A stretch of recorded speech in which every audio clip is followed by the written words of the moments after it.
Bismillahirrahmanirrahim.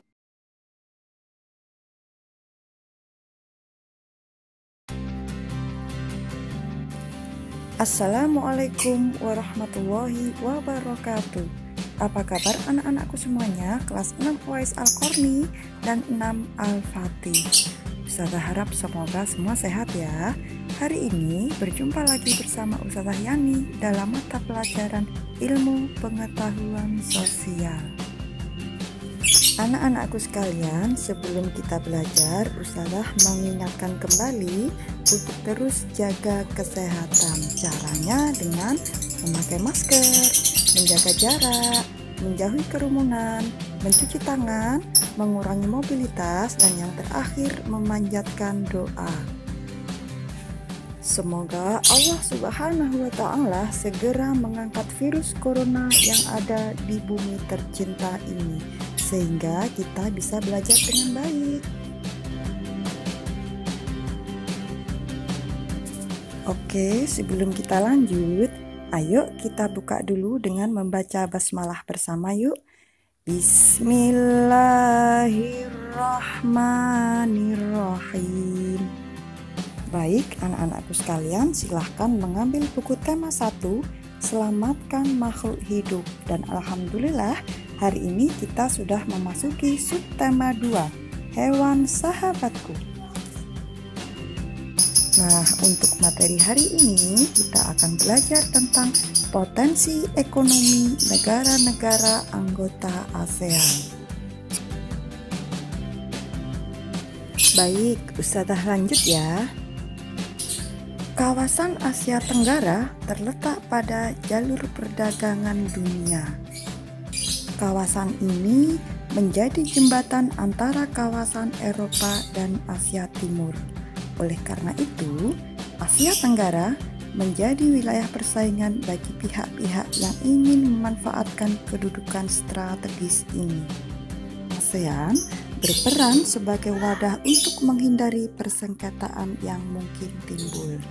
Dengan posisi yang strategis ini, setiap negara di kawasan Asia Tenggara memiliki kekayaan sumber daya yang menjadi kekuatan negara. Kira-kira seperti apa ya potensi ekonomi negara-negara anggota ASEAN itu? Ayo kita bahas satu persatu yuk.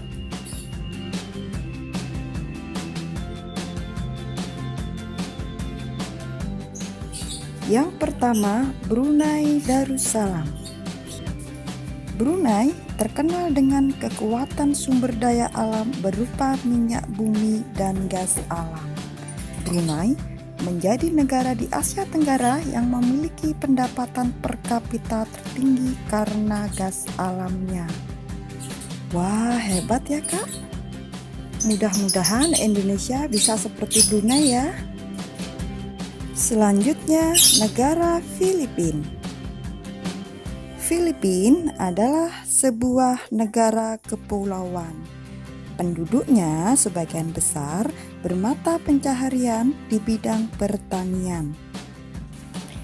Filipina berhasil menjadi salah satu negara di dunia yang dapat membangun dan mengembangkan pertaniannya dengan baik. Beberapa produk unggulan hasil pertanian Filipina diekspor ke berbagai negara seperti nanas, padi, kelapa, dan gula. Dan perlu kakak ketahui bahwa hasil pertanian ini juga menunjang perkembangan ekonomi negara kita loh. Berikutnya kita membahas negara tercinta kita, Indonesia.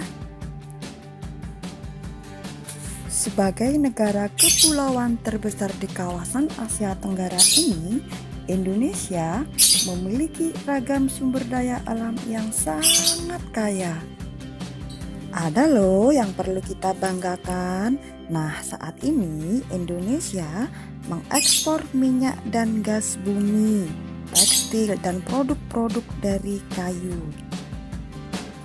Ada yang lebih hebat lagi, yaitu keindahan alam Indonesia merupakan daya tarik tersendiri dan menjadi sumber devisa negara dari sektor pariwisata.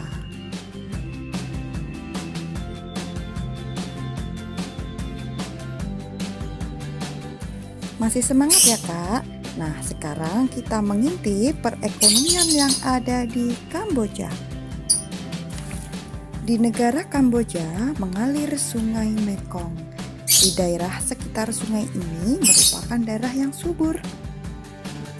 Sebagian besar penduduk Kamboja berprofesi sebagai petani, dan hasil pertanian Kamboja yang paling besar adalah padi dan karet. Next, kita lanjut ke negara Laos. Negara Laos bertetangga dengan Kamboja.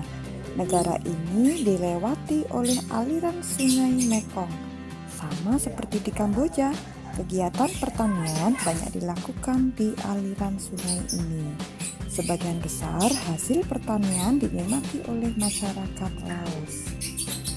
Oke, lanjut ke negara Malaysia. Kegiatan ekonomi utama penduduk Malaysia adalah di bidang pertanian, pertambangan, dan perindustrian. Perdagangan internasional merupakan salah satu kegiatan ekonomi Malaysia yang mengalami pertumbuhan tercepat.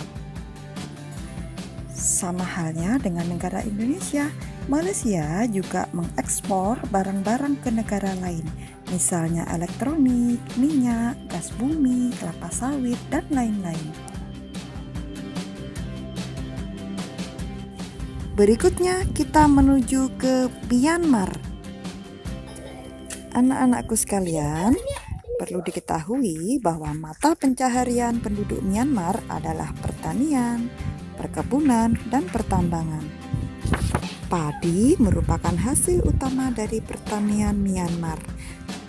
Myanmar merupakan salah satu negara penghasil padi terbesar di Asia Tenggara. Baik, sekarang kita menuju ke Singapura. Singapura merupakan negara paling maju di kawasan ASEAN. Letak Singapura sangat strategis, dan saat ini Singapura menjadi negara transit teramai di Asia. Wah, luar biasa ya Singapura. Selanjutnya kita menuju ke Thailand. Tahukah kakak, negara mana ya yang sering disebut sebagai lumbung padi di Asia Tenggara? Ya, benar. Jawaban yang betul adalah negara Thailand. Padi merupakan hasil pertanian terbesar di Thailand. Selain itu, perkebunan, kehutanan, pertambangan, industri juga merupakan kegiatan ekonomi penduduk Thailand. Dan saat ini penghasilan utama Thailand adalah sektor pariwisata, di mana di Thailand itu terdapat keunikan bangunan budaya yang menjadi daya tarik tersendiri. Wih, bagus ya. Dan insya Allah di Indonesia juga ada loh bangunan-bangunan yang unik seperti di Thailand. Betul kan Kak? Baik, usaha lanjut. Sekarang yang terakhir kita menuju ke Vietnam. Saat ini negara Vietnam merupakan negara yang mulai berkembang. Sektor pariwisata mendukung perkembangan ekonomi Vietnam. Selain itu ada juga pendukung lainnya seperti jasa di bidang perhotelan, restoran, transportasi, dan lain-lain. Dan alhamdulillah di tengah pandemi saat ini Vietnam berkembang dengan pesat. Bahkan Vietnam menjadi negara eksportir beras terbesar kedua di dunia setelah Thailand.